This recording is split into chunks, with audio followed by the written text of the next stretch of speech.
is on the move.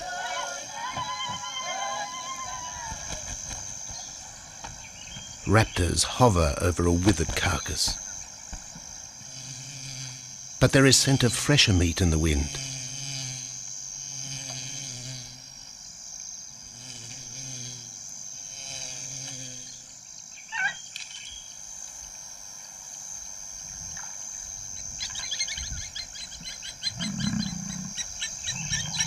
Pickings have been slim for Nabamba's pride since her fight with a startled warthog. The lioness is limping from the encounter. And even the pride's big male, Jabu, wonders when his next meal will come.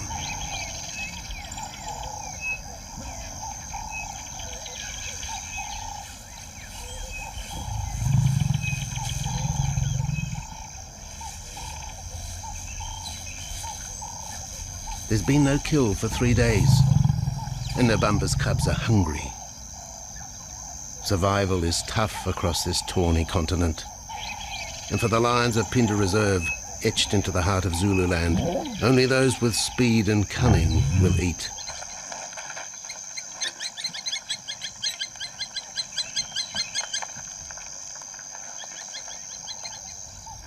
For this pride anyway, it's been a long time between meals.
Jabu had waited too long for his lioness to feed him.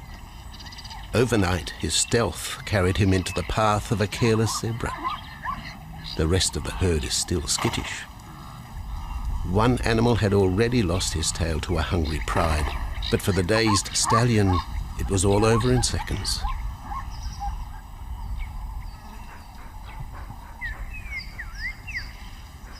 The big male watches his kill from a distance, exhausted by the chase, exhilarated by the sport.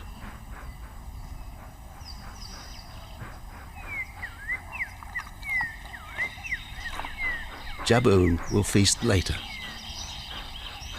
Tired from the hunt, he needs to rest.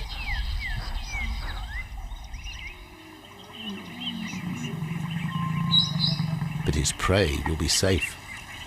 Few scavengers will risk the sudden return of the Lion King.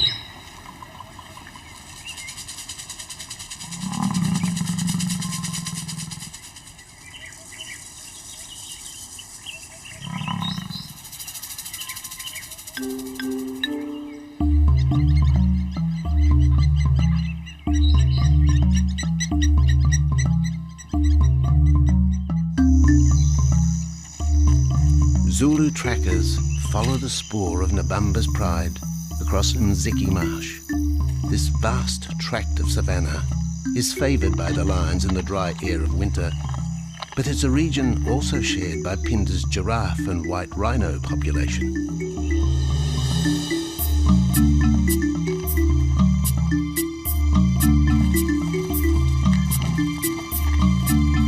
Through modern times, most of southern Africa's wildlife has been ravaged by hunting and habitat loss.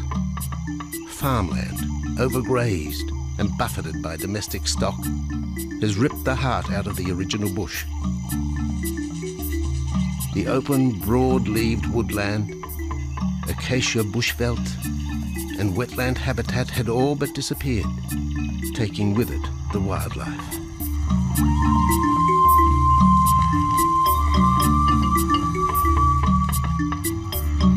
A few years ago, the PHADN project was born. 17,000 hectares of farmland bought up in KwaZulu-Natal along South Africa's eastern seaboard. What followed was the largest game restocking program ever seen on the subcontinent.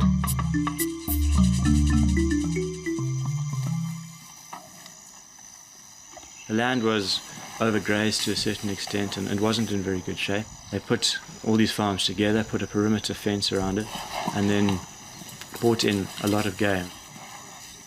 And we brought in elephant, we brought in rhino. We started off with those sort of animals, and then started with cheetah, bringing in cheetah onto the reserve, mainly to get them used to the area before the lions came on, because the lion is a more superior predator as such and would dominate the cheetahs. We wanted to get them settled first before the lions came in.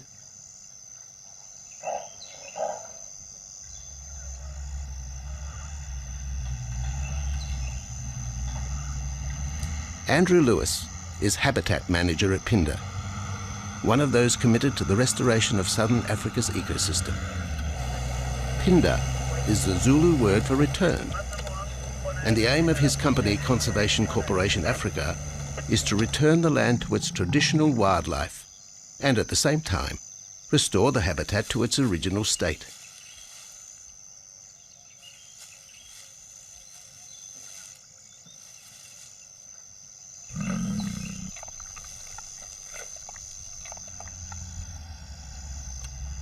PHADN is cautiously open to top-level tourism, limited and luxurious. Dreams of extending the green frontier require funds, and the reserve's lion pride has already earned its keep.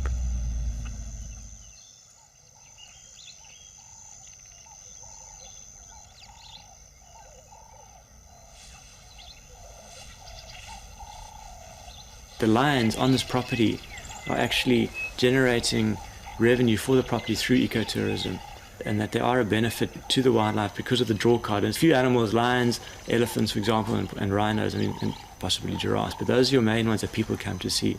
And we've been very fortunate to be able to have lions on the property, and I think those lions that we have given us amazing value for our guests, and by getting our guests in here, we're getting revenue into the area, and that's benefiting wildlife as a whole.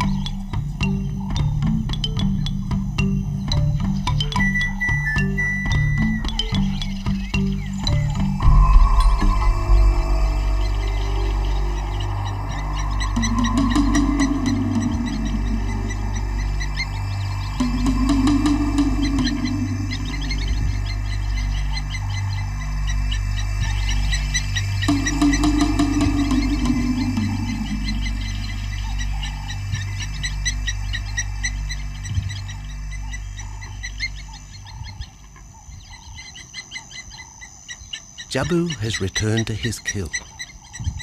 He licks the bloated carcass, but still there is no feeding.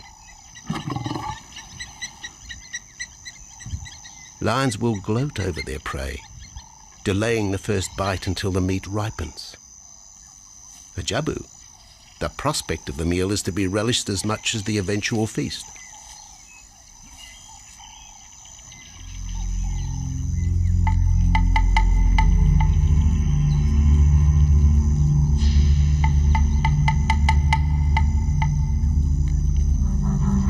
Meanwhile, Nabambo's pride is on the prowl. The older cubs are 10 months now, weaned, but still dependent upon Nabambo for food.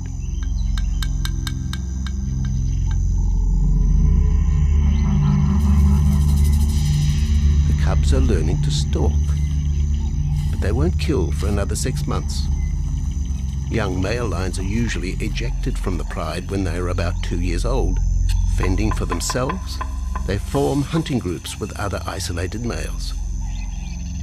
Nabambo's cubs aren't sure what to do with prey so close, but the lioness isn't far behind. Their time for hunting will come.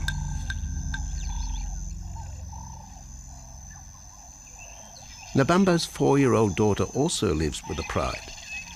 She is the mother of the group's youngest offspring, 7-week twins Umveli and Damana. The little cubs have been hidden since birth and now stay close within the protective circle.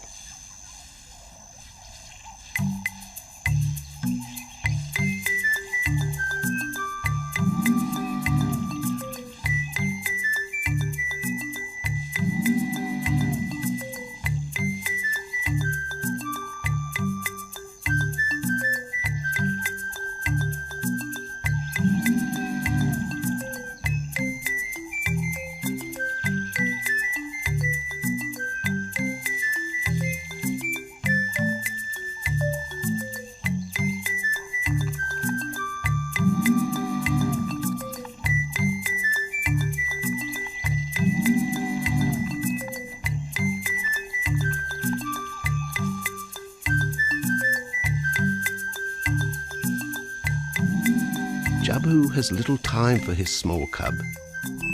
When he is older, Damana will hunt with his father, but for the moment, the big male has nothing to do with his young son. Dejected, the cub finds solace among his siblings.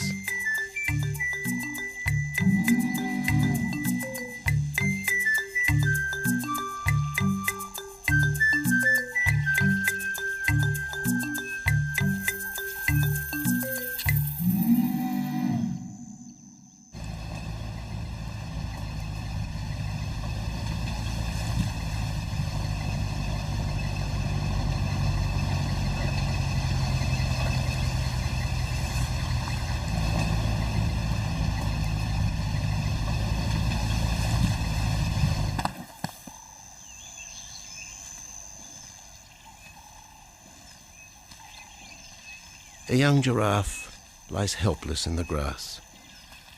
The animal's complicated vertebra means it is unable to rest its neck for any length of time. Lack of mobility means blood to the brain slows, leaving the animal disabled.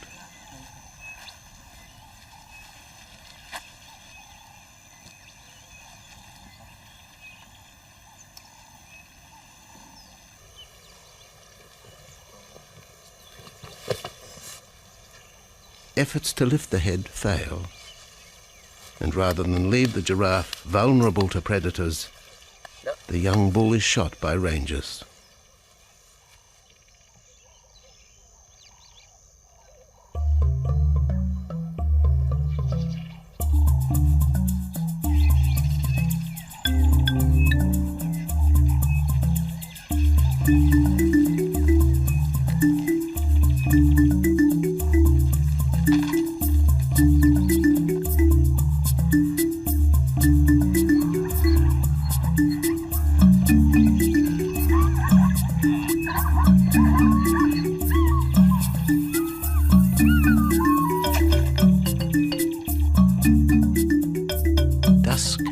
By the waterhole rekindles the interest of the pride. Nabambo is typical of most big cats. They conserve energy 20 hours a day, waking only to groom and hunt.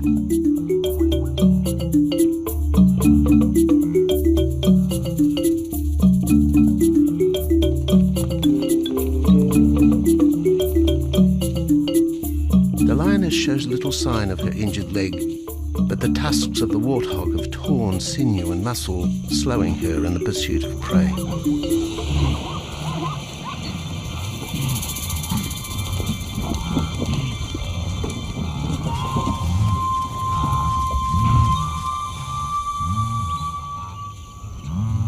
Once again, Nabambo in her pride will go hungry. But the big lioness senses another kill nearby. A young giraffe slain by humans will provide meat for her cubs. Leaving the pride, Nabambo follows the scent.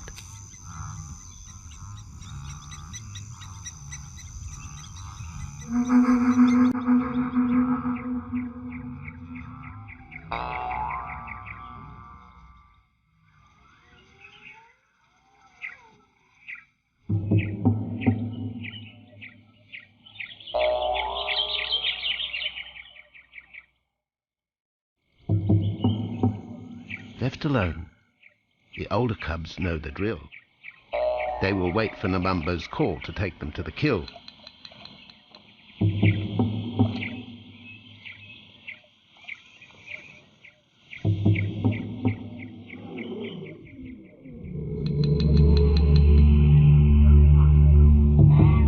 The day moves into shadow. The cubs are restless and a little afraid. Adult lions have few enemies, but cubs, even those 10 months old, are at the mercy of leopard and other predators.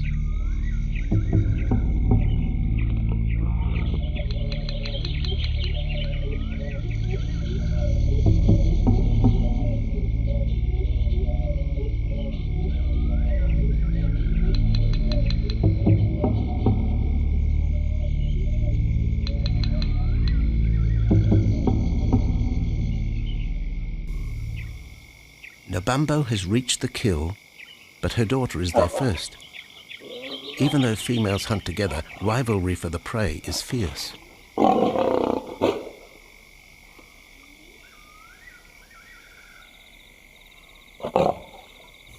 The big lioness begins the trek back for her cubs, but the youngsters have heard her call and they meet halfway.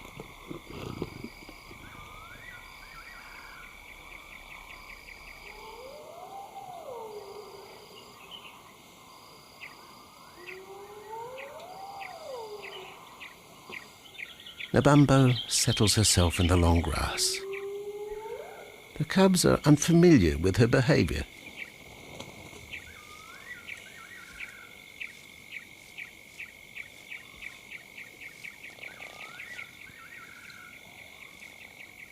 A female will usually head the charge with any kill, splitting the hide of the victim and leading the way for the pride to eat. But there is human scent around the giraffe, and the big lioness is cautious.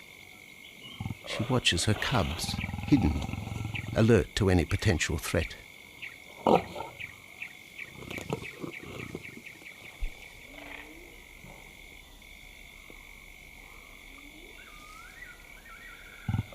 The cubs are curious, confused by this new smell.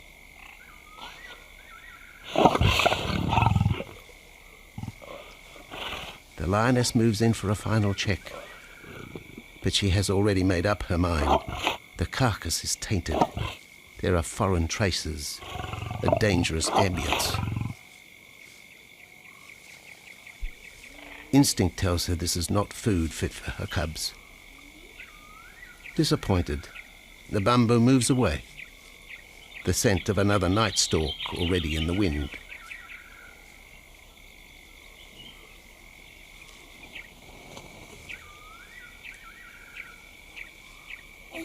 Siyabonga, siyabonga, siyabonga, siyabonga, siyabonga, siyabonga, siyabonga, siyabonga, siyabonga, siyabonga, siyabonga, siyabonga, thank you. After 2 days, Jabu has returned to his kill with another younger male. 3-year-old Tembi is a son from a previous liaison with Nabambo, and the two paired up after Tembi was ousted from the pride.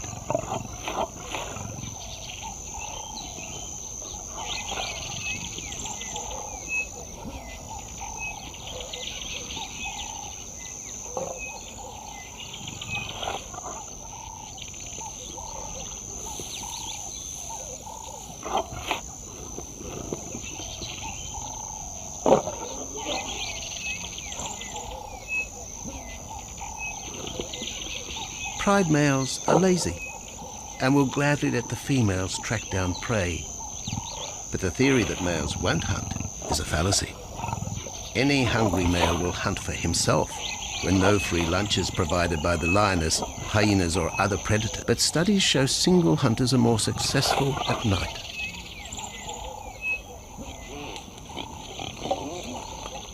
Lions are sociable cats. the only group to take part in communal hunts.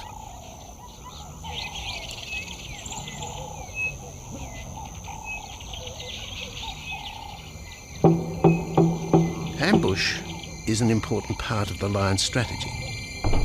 Often one pride female will round up the prey from the front, driving it towards a second lioness.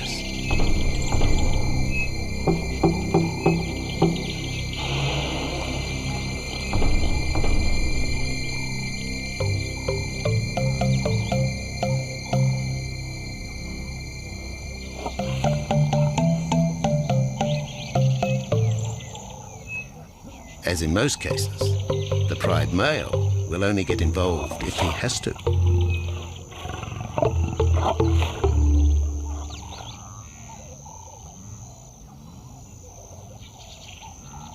Accidents involving humans are rare in southern Africa's game reserves.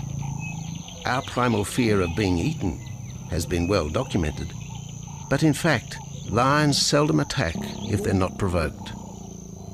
At Phinda, great care is taken to limit the number of people viewing game. Emphasis is placed on causing the animal as little stress as possible.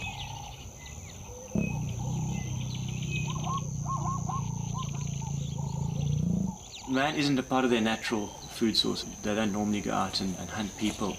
I think your lions are opportunists though, and I certainly think that if your lion is very hungry, under stress, I don't think they'll necessarily go out to hunt you down, but if you interfere with them, they'll certainly kill you. And there's a good chance they might eat you at the same time.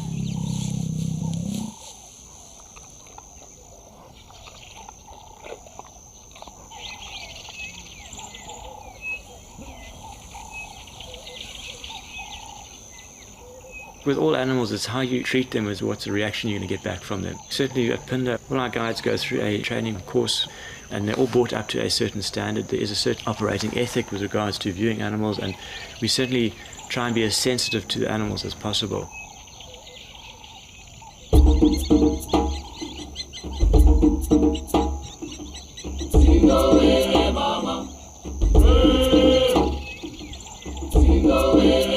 Cradled within the arms of the Ubomba Mountains and the Indian Ocean, Phinda covers one of the most diverse regions of Africa.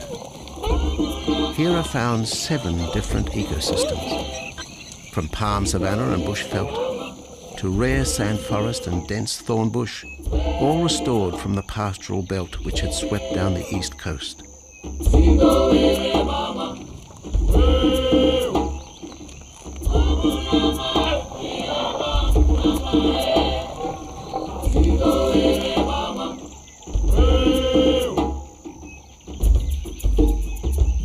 Where cotton, pineapple and cattle farms once stood, lion now roam their habitat again, alongside some traditional neighbours.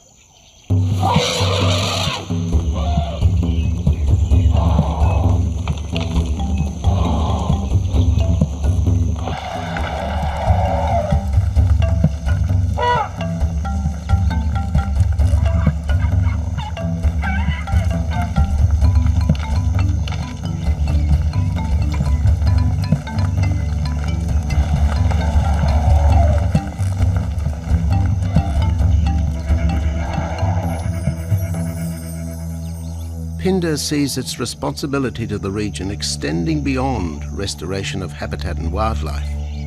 It provides schools and a clinic for the local Zulu community, as well as employment. In the eyes of Andrew Lewis, essential ingredients for a successful operation. It's very important to involve the communities around your reserve because they have to benefit as well. There's no point in just taking land, get some investors to invest in it. But if you don't allow the people who are on the periphery of that reserve to benefit from it, you're going to have an immense problem with poaching, and they're going to cut your fences down, and you're just going to have an uphill battle.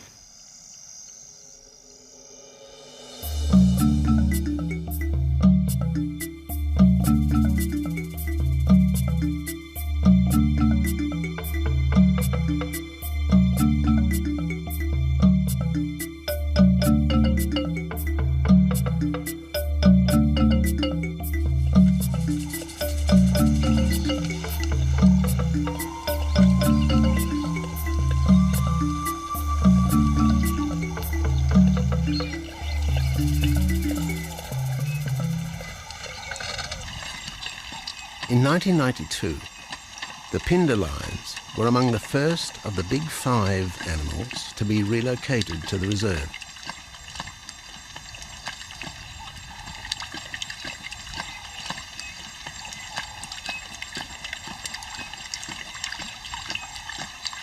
The original pride came from the northern province of South Africa, a vast scrubby region flanked by the ragged Drakensberg Mountains near the Mozambique border.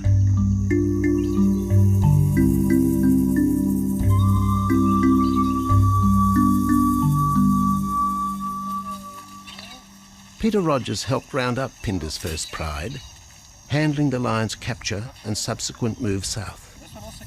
Today, he's head vet at the ŁC Research and Breeding Centre for Endangered Species, overseeing its cheetah breeding program.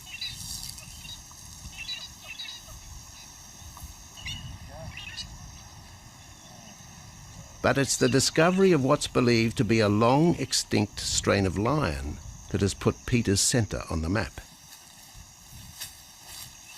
We were involved in the rescue of these circus animals that came down through Africa and were abandoned in Maputo.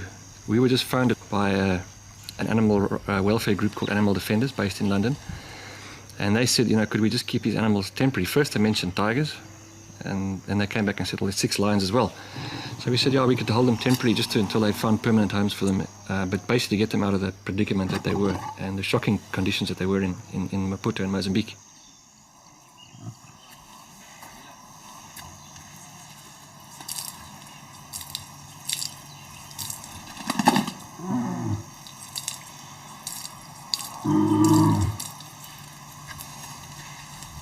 When the lions arrived at the breeding centre, their size, pale colouring and the male's thick black belly mane put them into the category of the Cape or Barbary lion, not seen in the wild since the early 1920s. A few still exist in captivity, and a male and female were brought to South Africa from an Italian zoo for breeding purposes. But attempts to mate Ä'c, the big male from the ill-fated Mozambique circus, with the Italian female are proving difficult.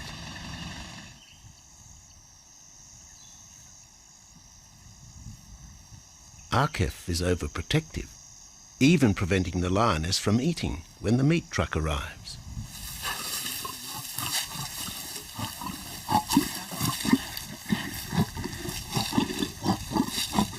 Finally though, Sisi makes her breakthrough.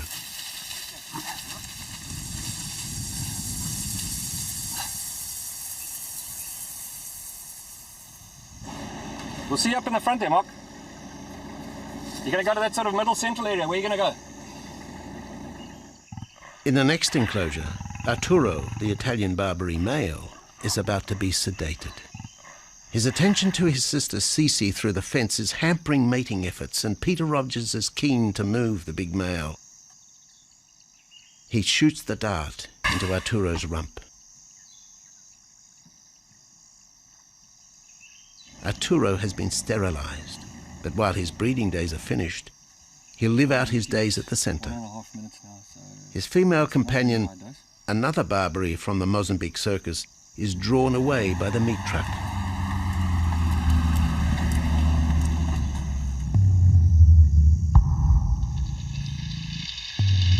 It's 20 minutes before the anaesthetic takes effect.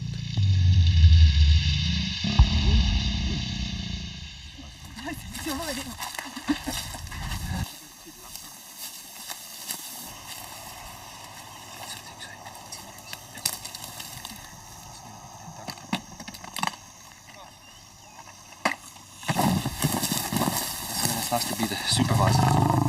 Slowly.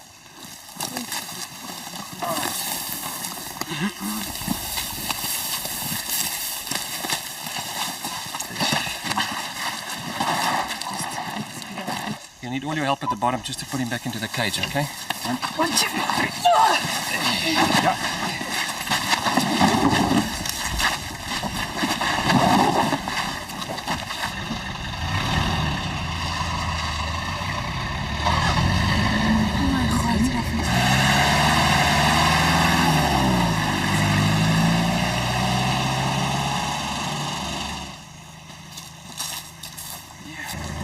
Als we niet The anaesthetic gives Peter Rogers and his team a chance to check over the 12-year-old lion. He'll spend a few weeks in this cage before being returned to his enclosure for observation.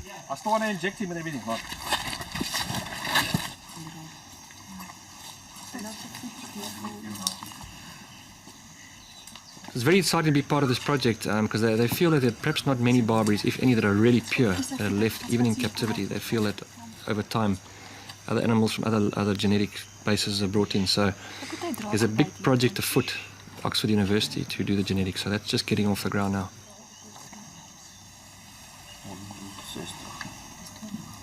Okay. We just put under the skin and the neck if we can find the skin under this big beard of his.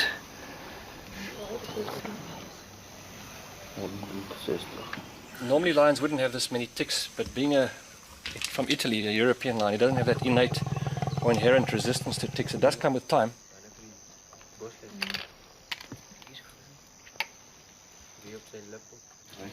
Take a bit of it just like this. So what we can do is we can put him in there and roll him over inside there. His eyes closed. Immediate term now is to get these ones to breed. And we'll take it day by day from there and see how it goes. But the prime object initially was just to get these animals back into good health, and it's developed into something a lot bigger.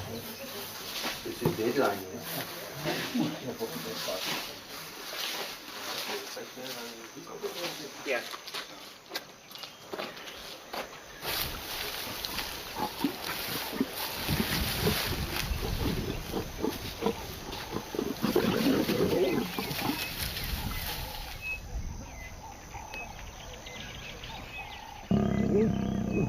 While the breeding centre's lions are healthy, it's not the case a few kilometres away in the Kruger National Park, where TB has ravaged half the population.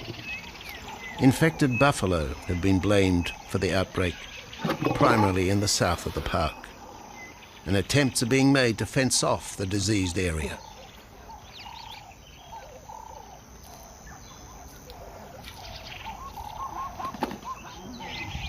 And the lions are preying on infected buffalo. Because it's an exotic disease and not an indigenous disease, the lions are totally naive and they've got no resistance to it. So it's a big problem. It's a very difficult decision to make as to what to do. It's a very topical and heated subject at the moment.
Back in Phinda, the night stalk has begun.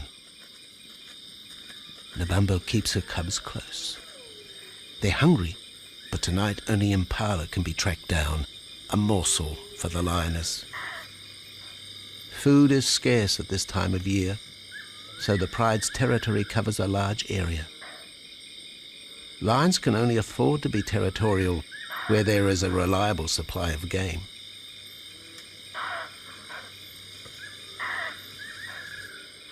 Jabu wants to mate. He's been with his pride for nearly a year now, but Nabambo would prefer a larger group of males around her. Eventually, though, Jabu will have to join forces with other males to have a chance of keeping this pride. The big male is only 7 years old and a fine specimen, weighing in at just under 200 kilograms. For the moment, he's secure, although tonight, Nabambo has hunting on her mind.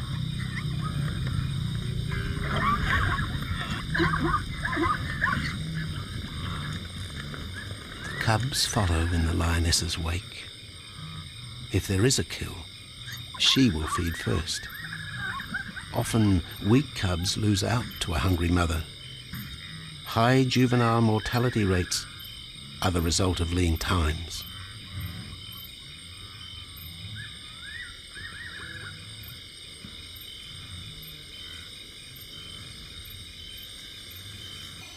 Jabu has had enough.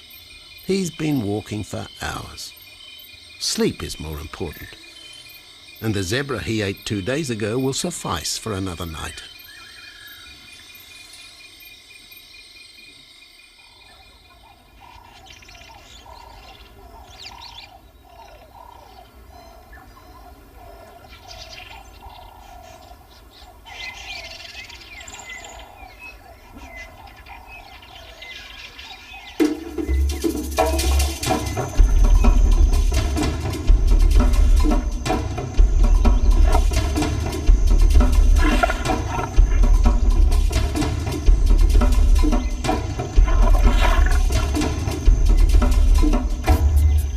Nabambo has made a kill, a young Nyala buck.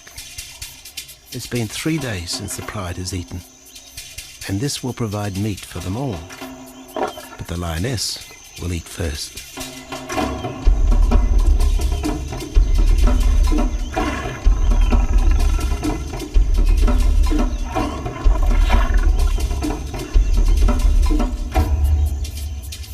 The cubs know the routine.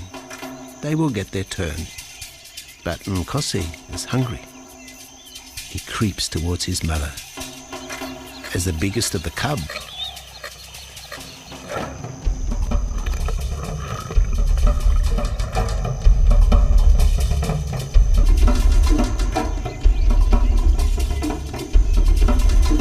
Nkosi watches. A lioness can eat more than 20 kilograms in a single sitting. This could be a long wait for the little cub.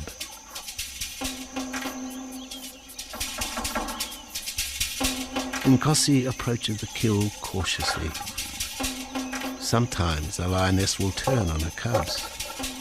But today, Nabambo is pleased with her efforts.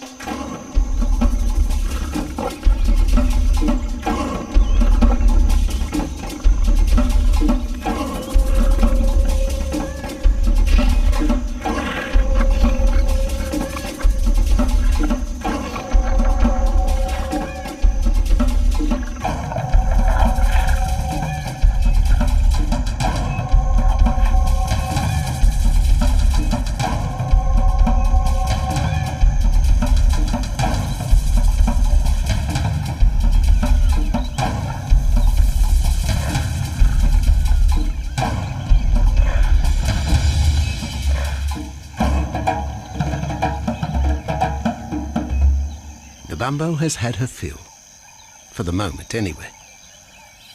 Lions never eat the stomach of a kill.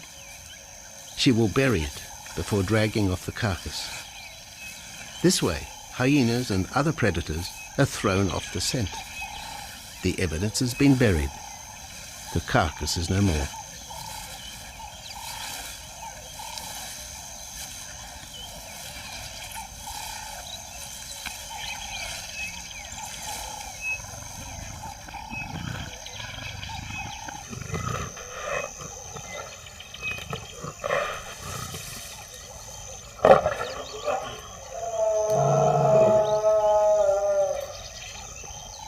Nabambo's daughter hears the call. It is the second this morning. The first was the strangling cry of the Nyala as Nabambo broke the young buck's back. There was no struggle. The big lioness is a seasoned hunter.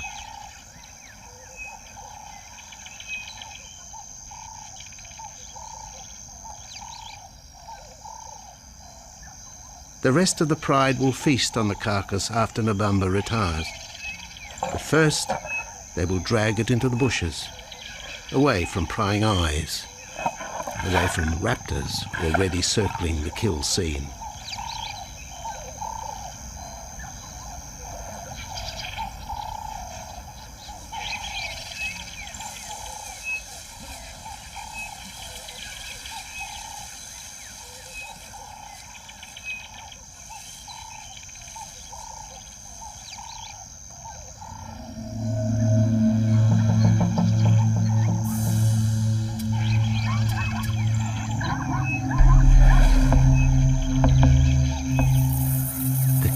Has created a nervous edge. Even the hippo, its bad temper legendary, is flustered, anxious to protect its waterhole.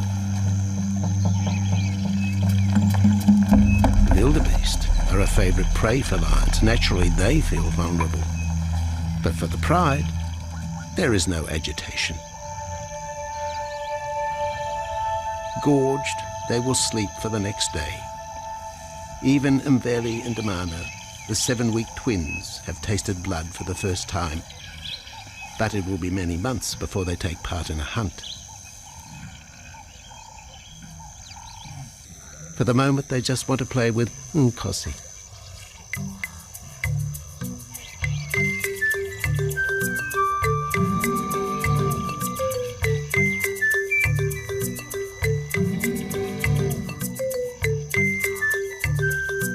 The older cub is beginning to take on the shaggy mane of the bigger males.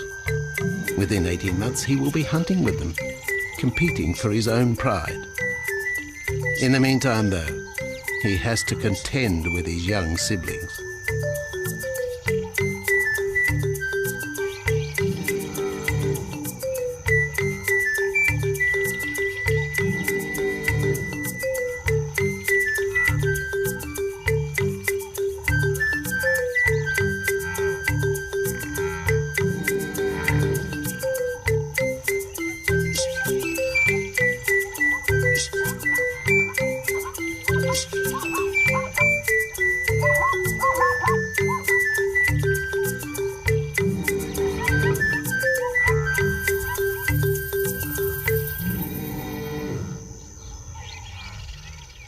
Jabu rejoins the pride. He has missed out on the kill, but he didn't share his zebra with the rest of the pride the previous day.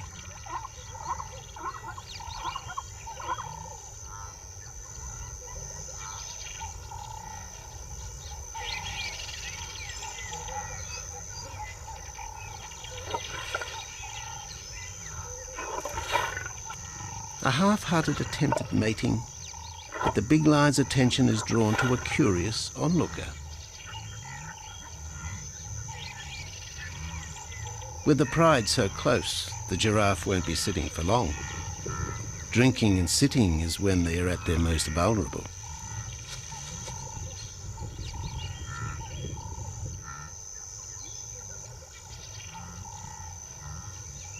Jabu keeps an eye on his group. Pride takeovers by other males are common, and savage fights can occur between the pride male and the intruder.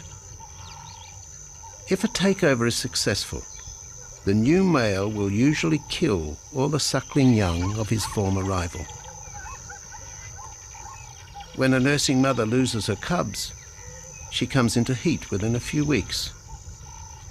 The normal interval between cubs is about 2 years, with a gestation time of 3 to 4 months.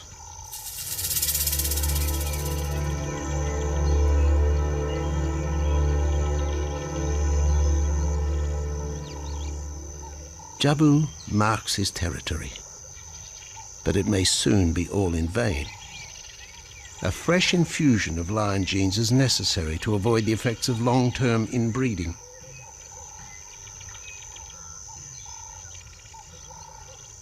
it's likely Jabu and his son Tembi will be swapped for males from another game reserve. This will broaden the bloodlines of future lions and avoid the genetic risks currently facing the pride at Phinda.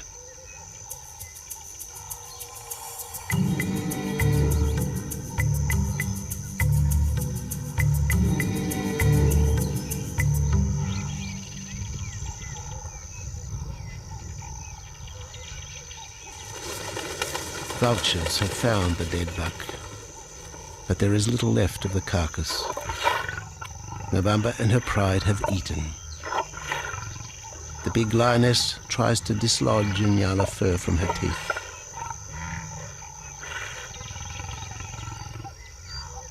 Tomorrow, the next day, there will be another kill. Mbamba's cubs will grow up strong.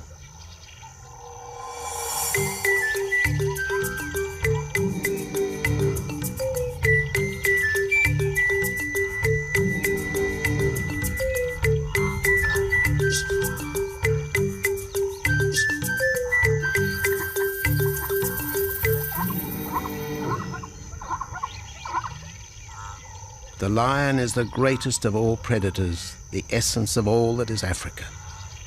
And yet, there are fewer than 50,000 left in the wild. The future for the species lies in managed reserves such as Phinda. Here in Zululand, the lion roams free for the first time since the beginning of this century. At Phinda, the philosophy has always been simple. Africa's wildlife land, undervalued and underutilized, is the continent's most precious natural resource. Focusing on the animals, their habitat and local communities is just the beginning of an African renaissance. Phinda is, after all,